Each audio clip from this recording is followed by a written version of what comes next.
চট্টগ্রাম শাহ আমানত বিমানবন্দরের রানওয়ে 2-3-তে আগুনে পুড়ছে নেপচুন এয়ারলাইন্সের এয়ারবাস 230। 65 জন প্যাসেঞ্জার এবং ক্রু নিয়ে অবতরণের সময় টেক্সিওয়ে ব্রাভো পয়েন্টে ছিটকে পড়ে আগুন ধরে যায় প্রতীকী বিমানটিতে। বিমানে আগুন লাগার খবর পেয়ে তাৎক্ষণিকভাবে নিয়ন্ত্রণ কক্ষ থেকে জানিয়ে দেওয়া হয় উদ্ধারকারী সবগুলো সংস্থাকে।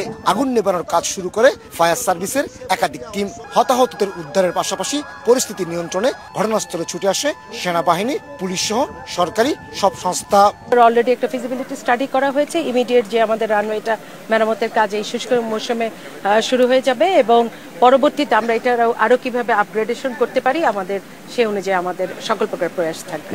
একদিকে চলছে দুর্ঘটনা কবলিত নেপচুন এয়ারলাইন্সের বিমানের আগুন নেভানোর তৎপরতা, আবার অন্যদিকে হতাহতদের উদ্ধার। সেই উদ্ধার কাজে উড়ে এসে যোগ দেয় বিমান বাহিনীর হেলিকপ্টার।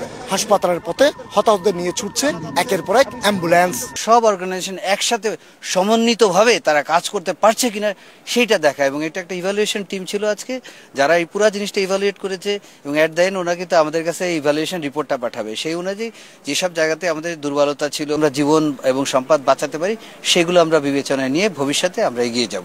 এবারের মহড়ায় বিমান বাহিনী, সেনাবাহিনী, ফায়ার সার্ভিস, পুলিশ, আনসার এবং চিকিৎসকদের 400 সদস্য অংশ নিয়েছেন।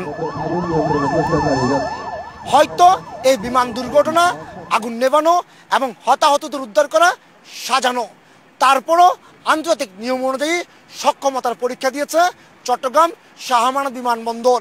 অগ্নি দুর্ঘটনা কবলিত বিমানটিকে উদ্ধার করা, হতাহতদেরকে হাসপাতালে নেওয়ার ক্ষেত্রে সময় লেগেছে মাত্র 15 মিনিট। বলা চলে সক্ষমতার পরীক্ষায় উত্তীর্ণ হয়ে গেছে চট্টগ্রাম শাহ আমানত বিমানবন্দর।